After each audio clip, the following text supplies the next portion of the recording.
views expressed on this program are those of the hosts, guests, and callers, and are not necessarily those of this station, its management, or other advertisers. You're listening to Transformation Talk Radio.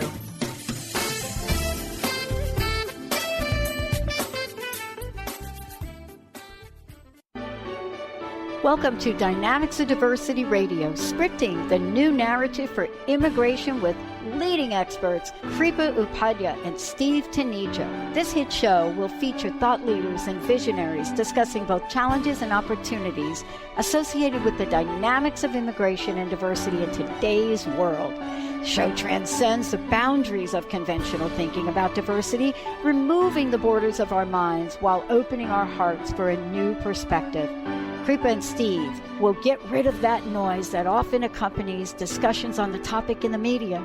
Whether helping families unite, refugees build new lives, and businesses attract and retain bright young minds, Kripa and Steve remind us of the integrity and insight we need to help keep America in the forefront of change and discovery through the power of its diverse people. Now, here is the Dynamics of Diversity Radio. Welcome to Dynamics of Diversity Radio with Orbit Law PLLC. I'm Steve Taneja, a partner at Orbit Law and also a co-host of this series. Thank you for joining our inaugural show. Good morning. I'm Kripa Upadhyaya, partner at Orbit Law and co-host of the series. We're very glad to have you join us this morning. Also with us in the studio this morning are Dr. Pat Bashili and our first guest, Professor Tayyab Mahmud. Professor Mahmud is a professor of law and director of the Center for Global Justice at Seattle University School of Law. He is very widely published in the area of comparative constitutional law, international law, legal history, and race and social justice. He has examined the role of immigration and race-based politics in various countries with a history of colonialism, and today will share with us his thoughts on the present state of politics and inclusion of diverse communities in the political process in this country, a very timely discussion, given that we obviously are heading into elections tomorrow, but also given the rhetoric that we have heard the last couple of months, specifically around immigrants and people of color and communities of color in the United States. Thank you for joining us, Professor Mahmud. Thank you. Welcome, Professor Mahmud. Professor, you have served in several leadership roles in academia. For instance, you served as a co-president of the Society of American Law Teachers and also on the steering committee for Latino Critical Legal Series, Inc. But in the early stages of your career in academia, what struggles, if any, did you face as a first-generation immigrant from Pakistan? Well, I would imagine the struggles go both ways, one internal and one external. So, coming to the country at, I was in my early 20s, coming to graduate school. And so, culture adaptations, learning the nuances of how things go. So there is that part to it. The other, of course, is what comes at you from the outside. Right off the bat, I must say that, coming here as a graduate student and then most of my life, except a few years when I was practicing, being engaged in the higher education institutions, one is in a relatively privileged position in the sense that what many immigrants who may not have, such educational background or don't have relatively insulated work environments, what they have to go through, fortunately, one didn't have to.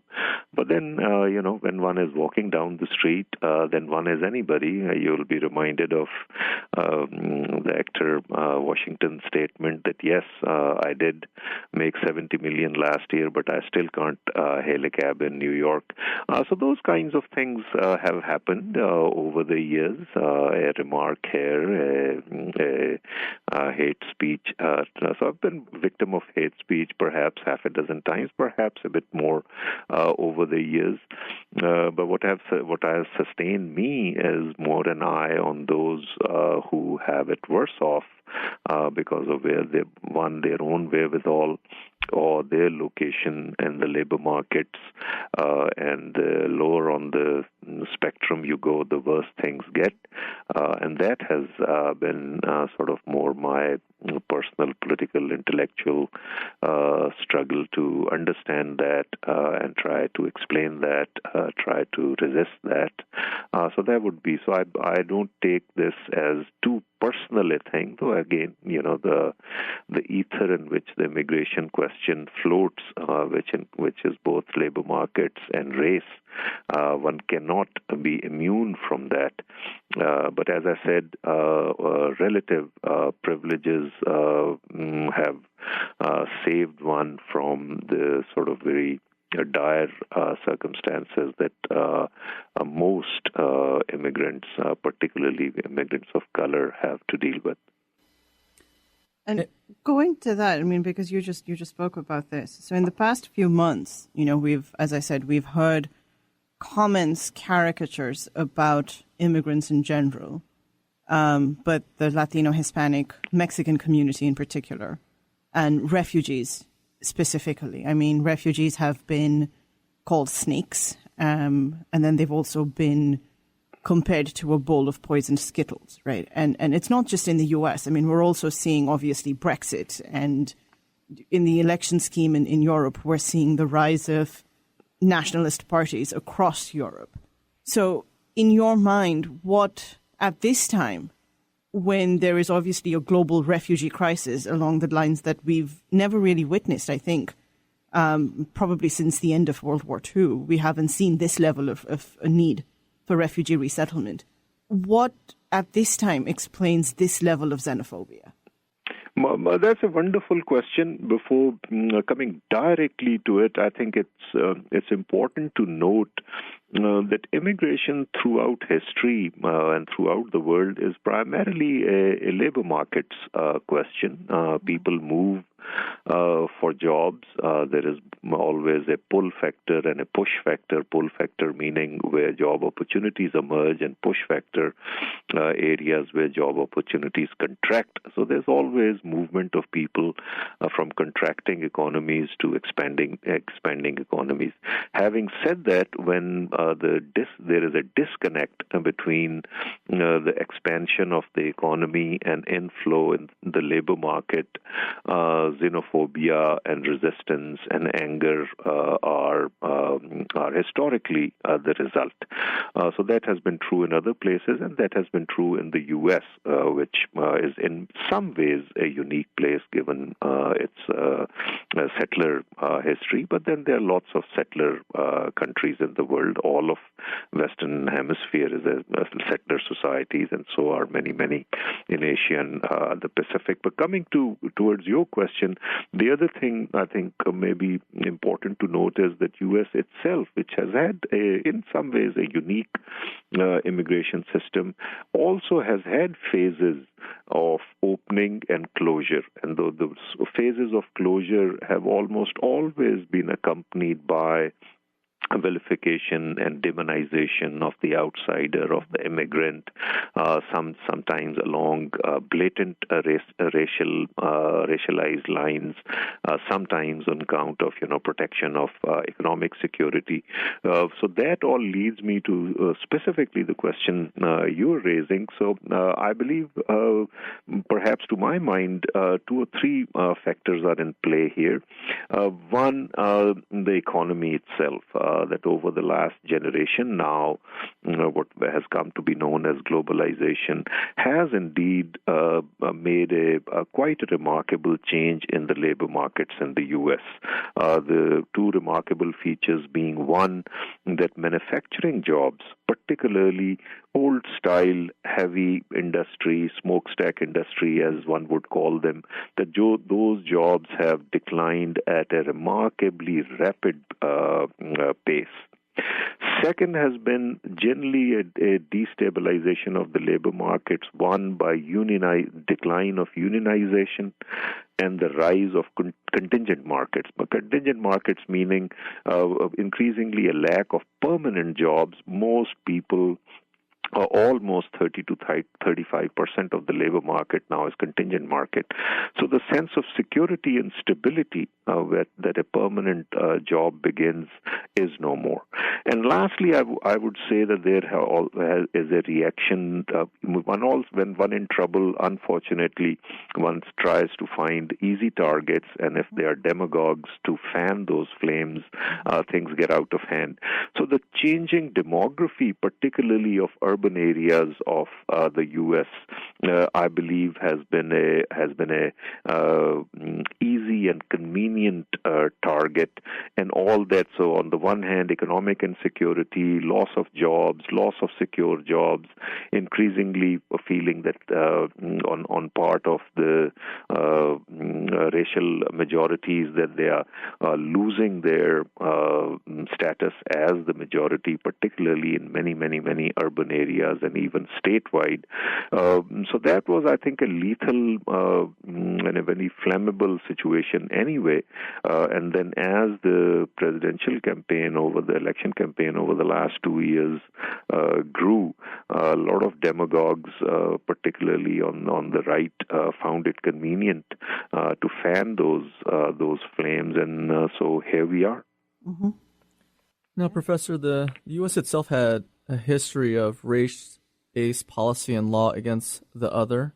We have seen this in the Naturalization Act of 1790, which restricted citizenship to white persons, and the Chinese Exclusion Act of 1882 that restricted the immigration of Chinese laborers, such as they were not able to bring their wives and children. And more recently, we've borne witness to the internment of Japanese Americans. Now, Mr. Trump has proposed a special ID card for Muslims. Given that level of rhetoric, is the U.S. on the precipice of reverting back to the days of race-based politics? I think generally the politics of the U.S. to a big extent always has been race-based. Race is a foundational feature of American, even foundational structure. One look at the Constitution will tell you how entrenched that phenomena is.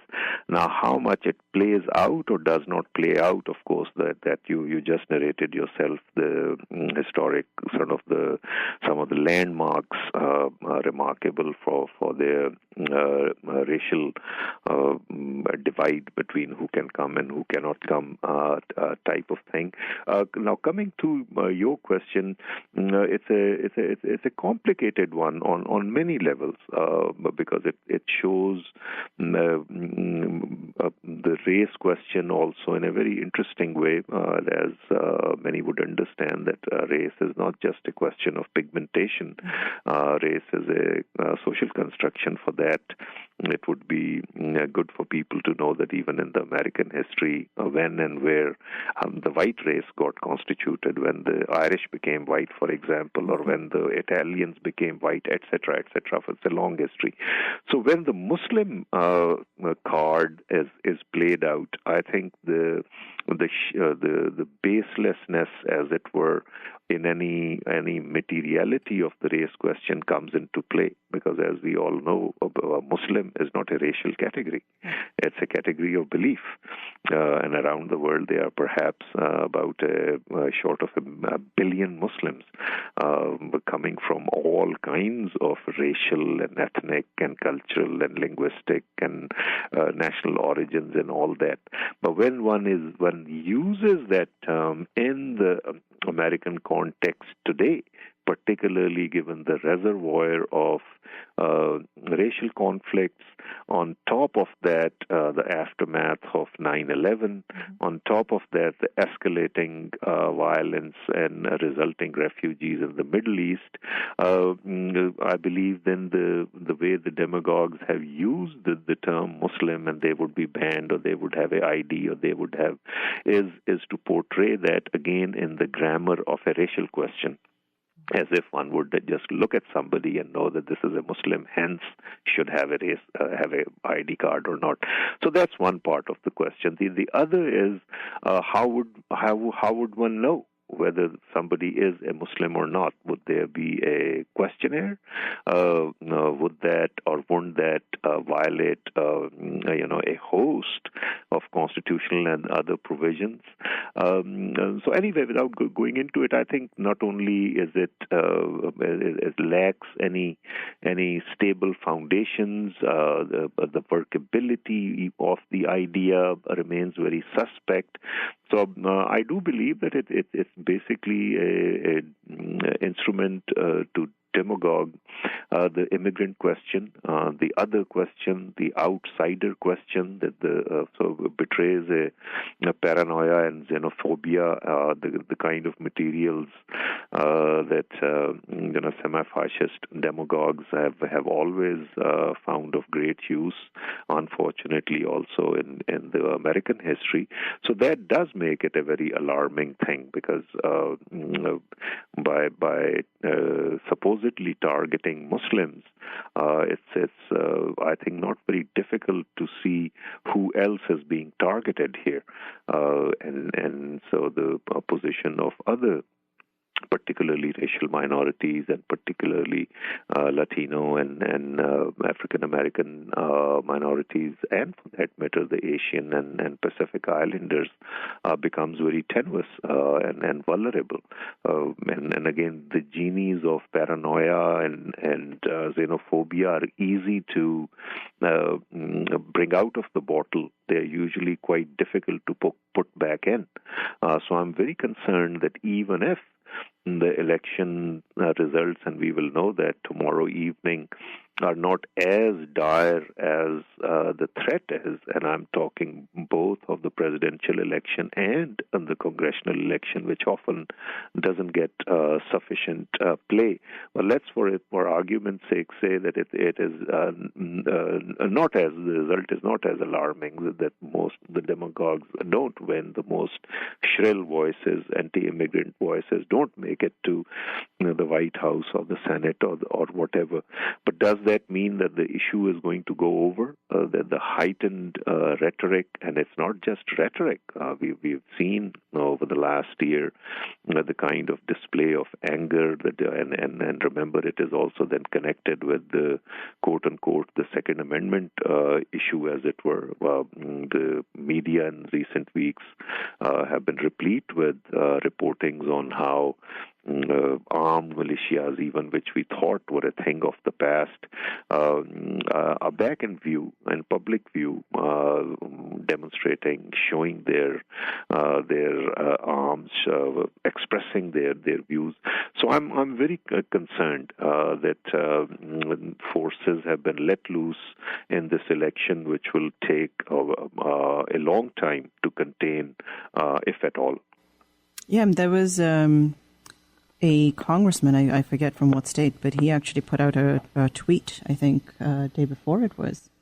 He said, we vote on the 8th, or that he rather personally was going to vote for Trump on the 8th, and if Trump didn't win, then he was going to carry a musket on the 9th. Right. And that was a tweet that he actually put out. And then there was, again, as you said, there's been quite a bit of coverage about militia in various parts of the U.S. that are allegedly or supposedly ramping up on training in the run-up to tomorrow, where they are actively recruiting and I guess spending more time training. Who knows what it is that they plan to do with one assumes the worst, but apparently there is all of this training that is to be done. And which really brings us to I think, the one question that I had for you is, and you've alluded to this, but what is your gravest fear should Trump win? I mean, if he doesn't, I think, as you said, the forces of hate and the voices of the alt-right that has found this ready space to speak freely about things that they might not have had a space to speak so freely about. They've now found the space, and that I fear will continue. But what are your fears if Trump should win? I mean, where does that leave Right. the U.S. Let me first address the last comment you made, and very rightly so, in the sense that the legitimation of this paranoid, hateful, unabashedly anti-immigrant, unabashedly racist rhetoric, mainstreaming of that rhetoric over the last 2 years, I think has been the biggest setback. And that's not just a threat. That has already happened. That entity, and it's not just one person or one candidate. It has been normalized that, whether it's the media or whether it's the talking heads or whether it is opinion makers, can with a straight face indulge in conversations and characterizations and incitements, which one would have thought that was beyond the pale, and not just legally, but also culturally and socially and politically. So I think that harm has already been done, and that is what makes me very apprehensive.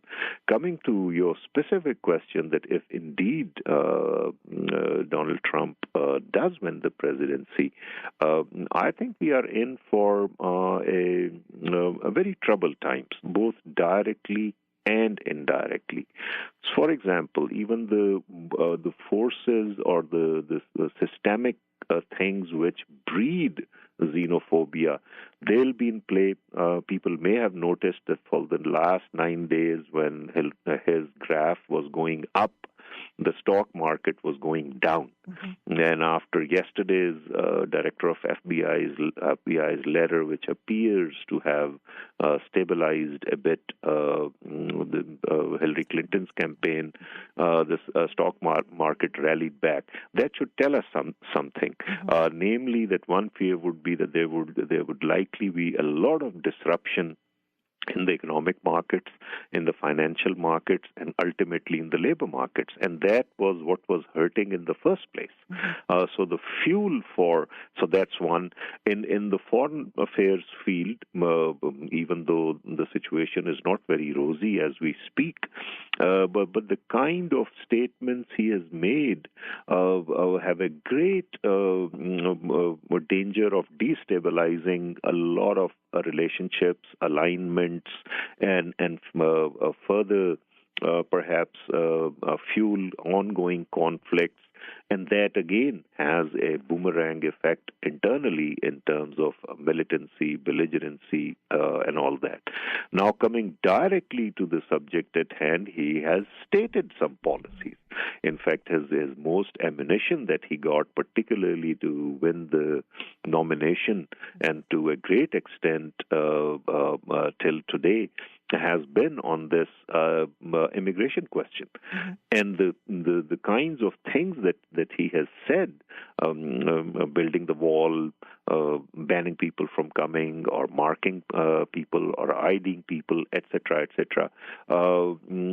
Any of those, so one can imagine, because one thing, if he wins, one can be quite sure of that if he wins, the Senate will for sure remain in Republican hands.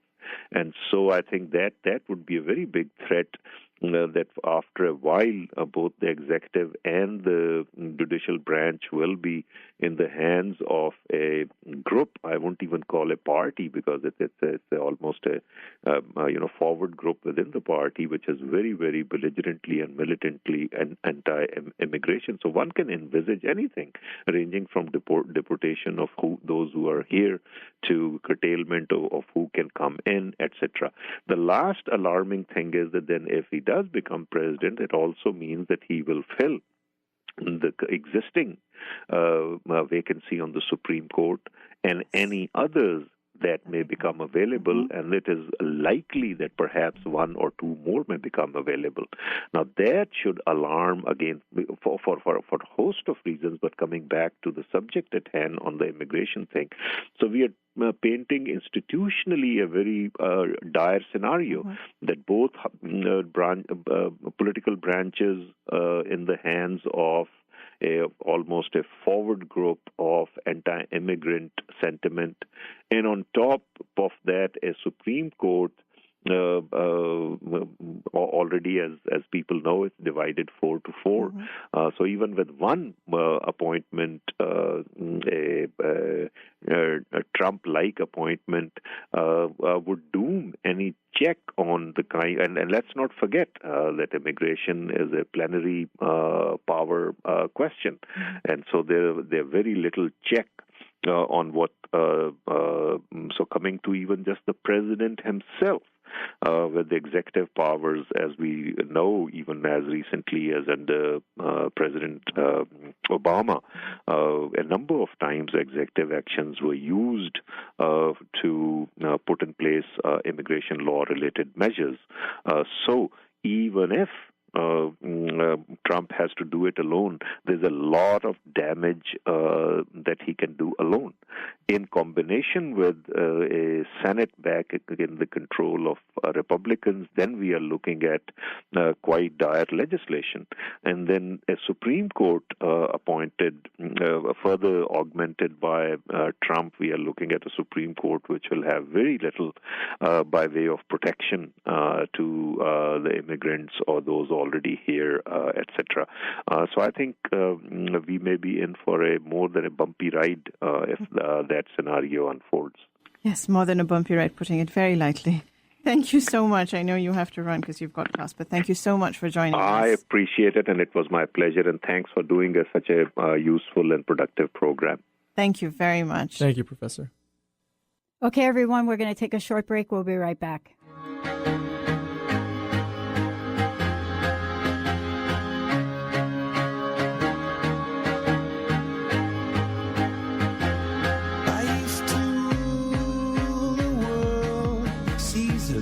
When I gave the word, now in the morning I sleep.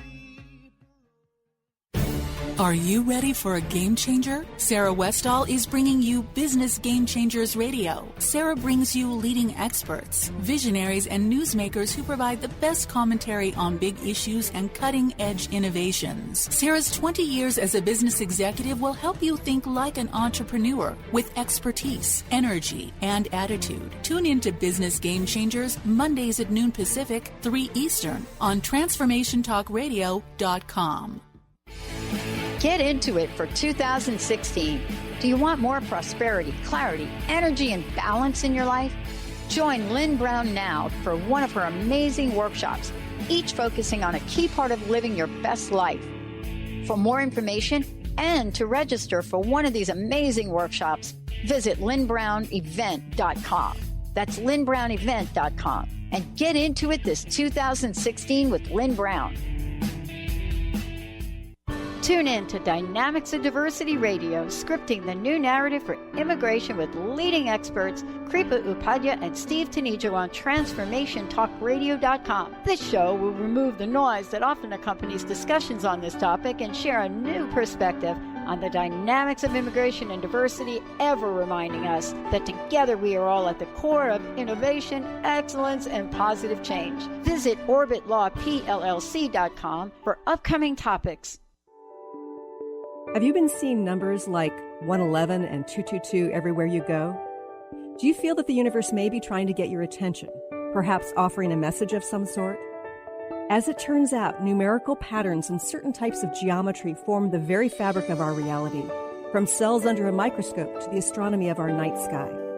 At Stellar Reflections, we offer special sessions which tap into these patterns, designed specifically to support you on your journey. The 111 and 222 activations are sessions activating new patterns in your energy field, which in turn can help you create new patterns in your life. After just one session with a practitioner, either in person or via distance, clients report gaining greater clarity, becoming more intuitive, and honoring their inner truth as they move forward in their lives. Curious about what these transformational sessions might do for you? Call 425-999-9836 or visit StellarReflections.com. That's StellarReflections.com. Do you want to achieve your goals? Do you want to strengthen relationships with others? Do you want to improve your financial status? Colette Marie Steffen is partnering with Mark Kettenbach to bring you an energetic upgrade online experience. Unfold and develop your full potential. Visit energeticupgrade.com today for more information. That's energeticupgrade.com.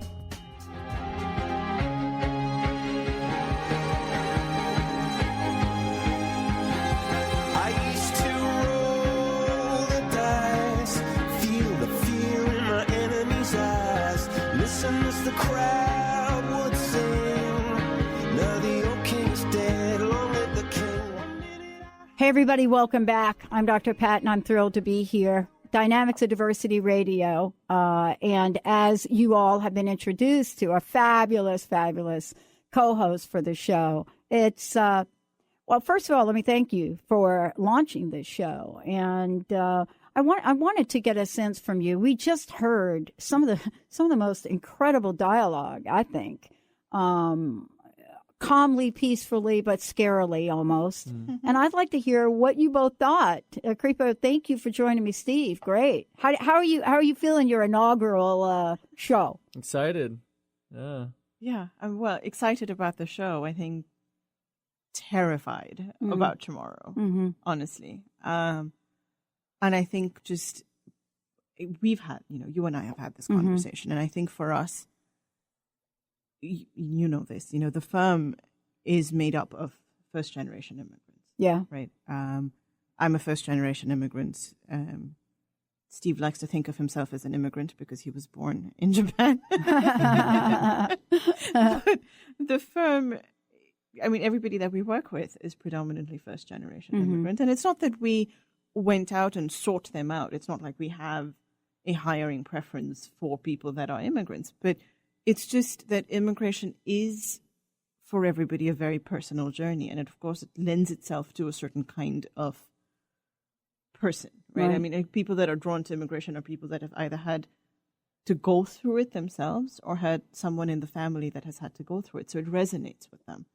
And so, from that perspective, to be put in this position where you feel like for the last 8 months, things are being said about you. And it's just this unrelenting storm, one after the other, right? And you're having to just, it's like you swat one and there's another one right there. And you swat that one and there's another one right there. And it's just, I'm not sure why it's been so unrelenting, but also what the purpose behind it is. Yeah. Right? Because, and we've talked about this. Yeah. Immigrants in this country have had a long and storied history. And they will continue to have a long and storied history. But it just seems like there's so much vilification and hate of the other, right? Whether it's women, unfortunately, in this election cycle. I mean, we've seen women vilified. We've seen people with disabilities vilified. Not since how many decades have, I mean, I've been around longer than both of you, and I will say, even if I go back decades and decades, I have not seen this in my lifetime quite this way. I mean, I actually was having this conversation the other day where I sat down, and I don't know why I did it, and I wish I'd never done this, but I literally sat down and said, okay, let me try to think of a group that has not been vilified. And I don't think I could think of one. Veterans in the army, they've been vilified. Women, people with disabilities. Yeah. Journalists. I mean, particular journalists have had their names squalled out and said, well, they should be thrown in jail, or they should have had, somebody should do something against them, or people with Second Amendment rights should do something against somebody that might potentially be the president of the United States. I mean, nobody seems to have come out of this election cycle unscathed in some way, shape, or form. I was asked by one of the listeners last week because we posted an article, and the article was called Hillary Clinton, a POTUS without equal rights. And so the feedback's still coming in because I'm known to be apolitical. And so I responded by saying, it doesn't matter who would be in front of me today from whatever party. It could be the Johnson candidate. It wouldn't matter. in my lifetime, it is not about politics. It's about the dignity of the human spirit. That's what Transformation Talk Radio and the Dr. Pat Show has always been about. Mm-hmm. It's not been about one party versus the other. It's always been about, are we willing to really look introspectively at ourselves? And then are we willing to look at what's going to create a better world?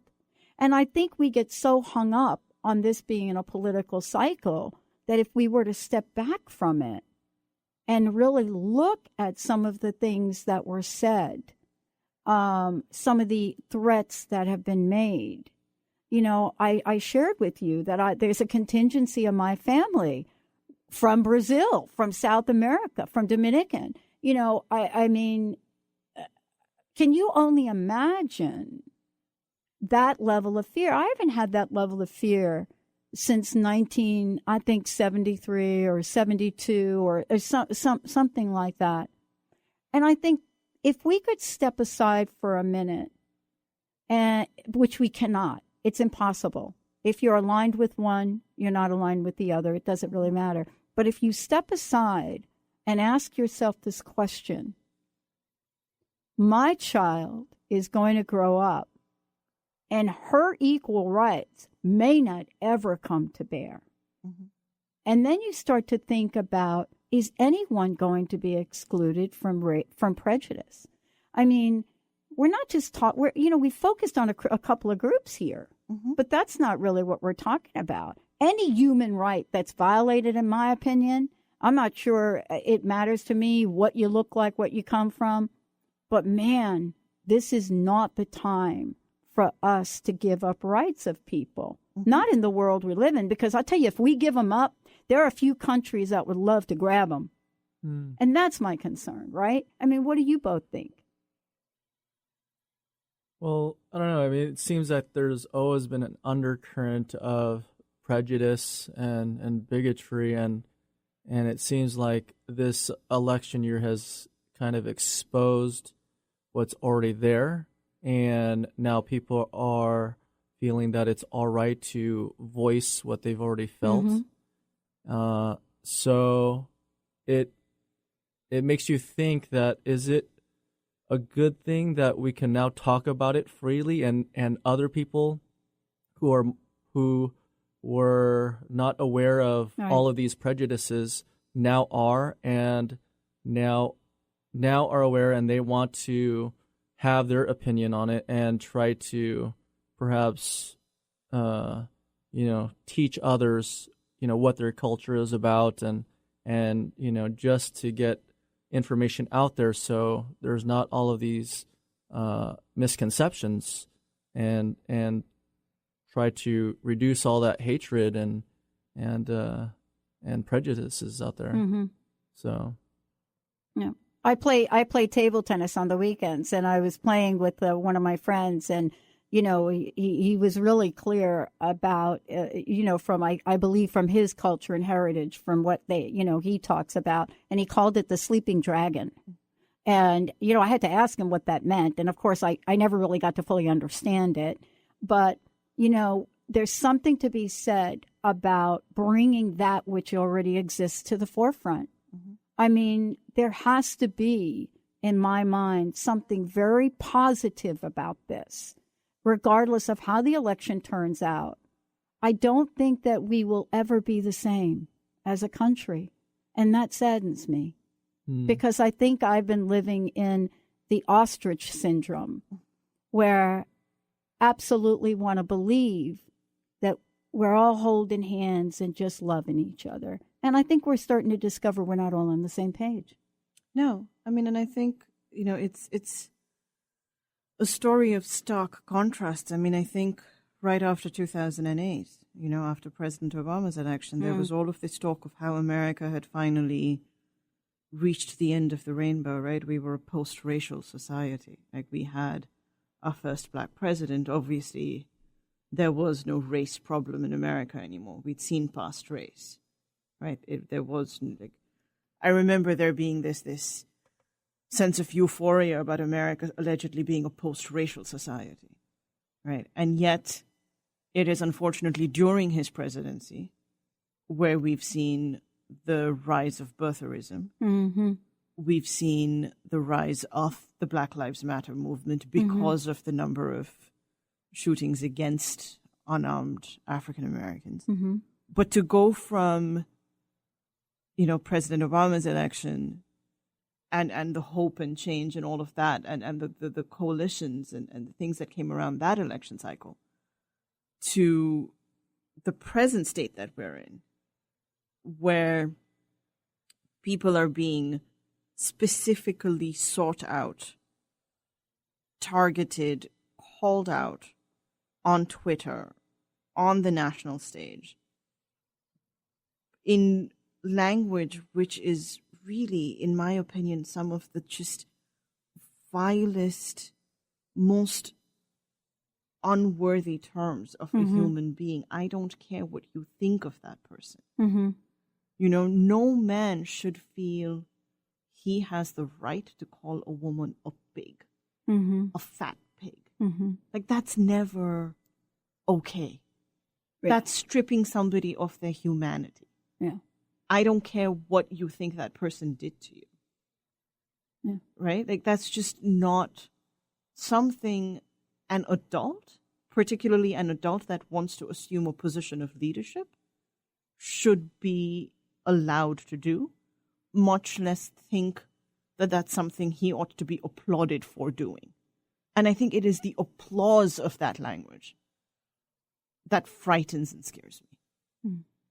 It's the acceptance of that language that frightens and scares me. Yeah, it scares me. And, let's talk about this. I received an email and a picture from one of my New York listeners' friends, and it was a picture of her dad's arm, and her dad had numbers tattooed in his arm.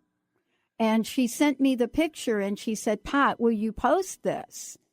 And I said to her, what would I post? I said, would I be able to post something that would remind us, or are we so far away from that time that we don't see the mirror image of it? And it was interesting. It was a picture. They had taken her dad, Holocaust, right? That was him. He's now gone. But they had documented his experience because, why? There's a film coming out that says, it talks about the journey of people that don't believe it ever happened, right? Yeah. And what she was saying is, we have to remember how that started. And I think we have generations that don't even know it existed today. Right. Right? Right. But isn't that what the professor was talking about? Isn't he still talking about you have to mark somebody, literally? You have to mark them to know what they are. You have to mark them. But where does it stop? Does it stop at religion? Do we then go and mark all the gay and lesbian people? Do we mark them? Do we then mark them? And wait a minute, how about our indigenous people? What I love about what's happening, and this is going to sound weird, I'm probably going to get a million emails. When I grew up, when this was happening, and we were marching for equal rights, and burning bras, of course, there was a rise up, and there's still a rise up. There are people on the land that will not leave that land because they do not want you to drill that oil there. Do you know what I mean? There's a rise up. My friends from Hawaii, right? Yep. There's a rise up. And I think that's the part that I think the professor was alluding to. One side, the other, two sides, three sides. There is going to be this moment now where the acceleration for people to have a voice are going to come to the forefront. But are we going to be able to do that with the level of integrity? That's really the question. But I think that's the challenge too, isn't it? Right? I think from where we are now, which unfortunately I think is the abyss. Because I honestly don't.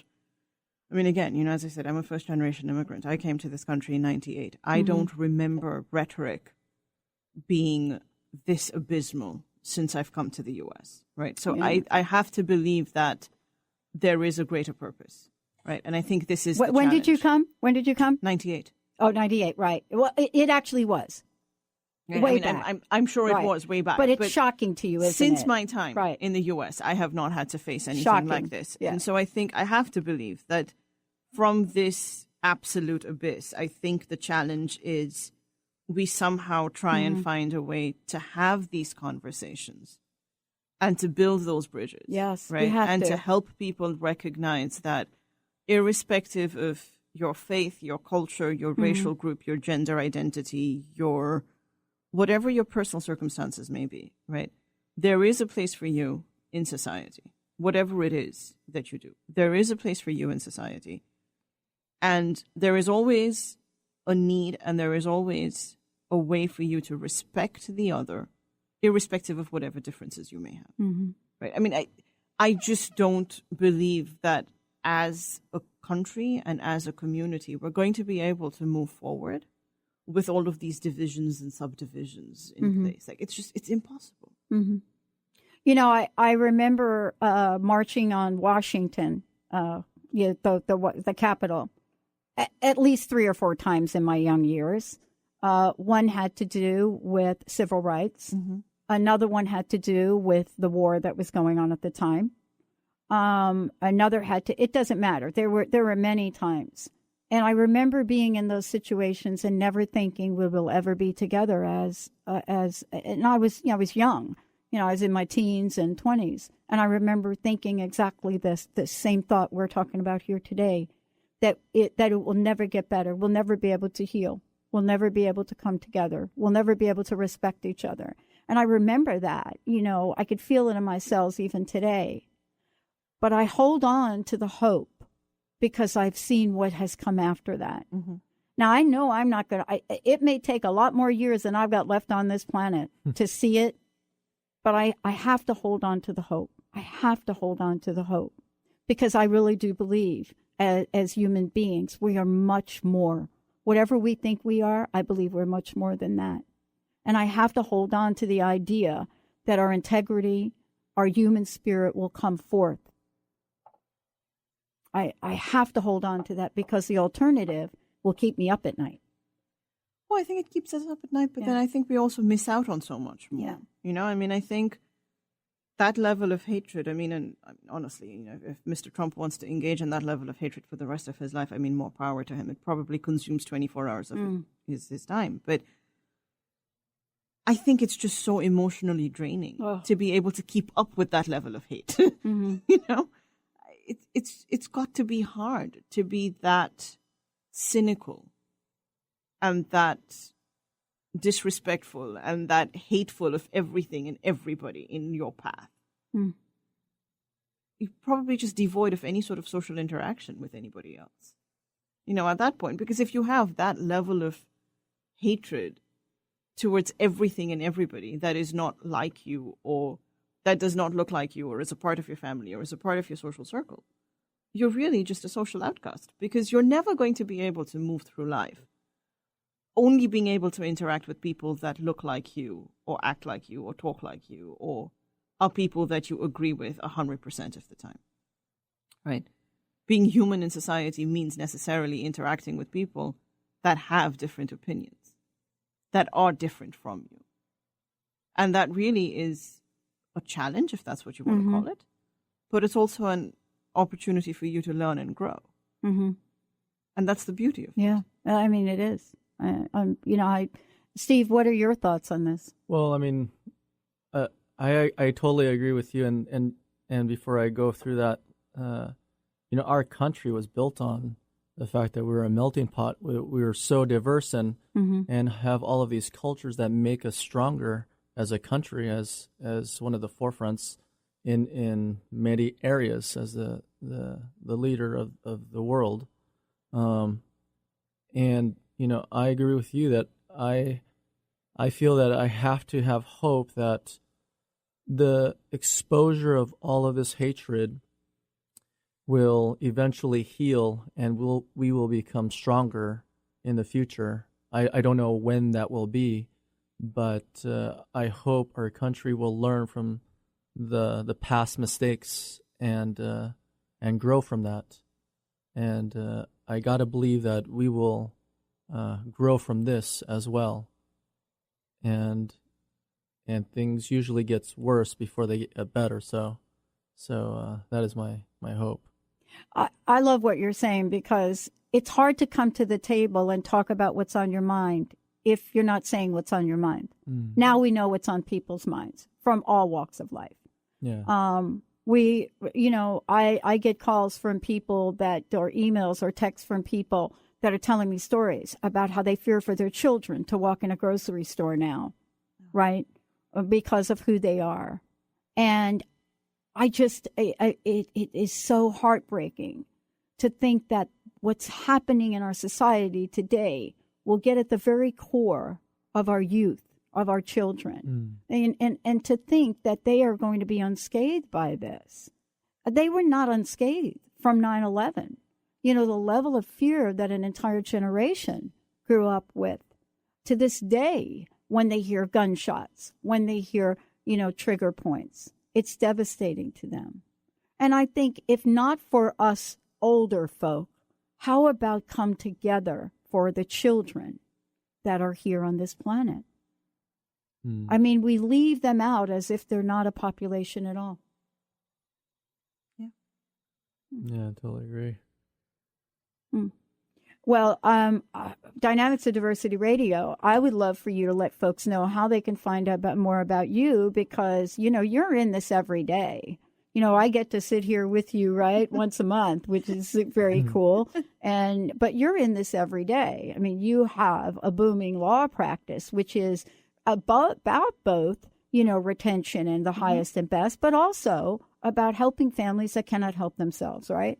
Right. And at the firm, I mean, we do all of it. We work with companies and corporations, as you said, helping them retain the best and the brightest. We work in employment-based cases, but then we also work with people that are effectively refugees, that are fleeing situations of war and desperate situations and are filing for asylum. And we work with families that are unfortunately facing being stripped apart and torn apart from their loved ones and that are undergoing removal proceedings. And this is absolutely, unfortunately, what, a lot of the times, unfortunately, what we live and breathe every day. It's definitely something I think that takes a toll on us. As I said, it's there are obviously, very happy moments when we're able to keep families together, but there are also, unfortunately, more than times I think that we care to count when we have to be the ones to break the bad news to families. But we try and do the best we can for clients, and we try and be there for them and do as much as we can for them. And we'd love to talk to people. Any questions that they have, they're more than welcome to contact us. Please give out your contact information. That would be great. The office number is 206-623-3352. You can also find us on the web. The office website is www.orbitlawllc.com.